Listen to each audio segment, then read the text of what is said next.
This is for an inventory purchase. Your company purchased inventories for $7,700. $200 were paid in cash, and the rest was paid on account. Well, the way you would do this entry is you would have it.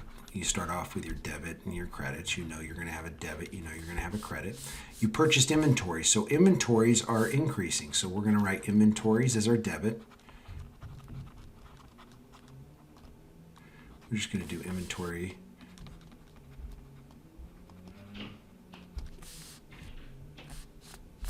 All right, so you purchased inventories of $770. All right, and so our inventories are increasing.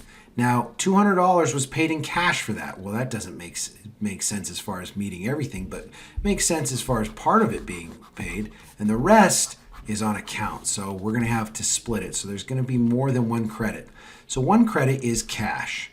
All right, the one credit is cash, and cash is for $200, right? So that's where we get this. All right, so cash, part of it was paid in cash.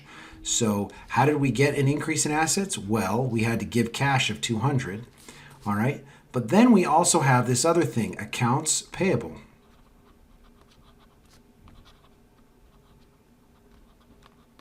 The account payable of $500.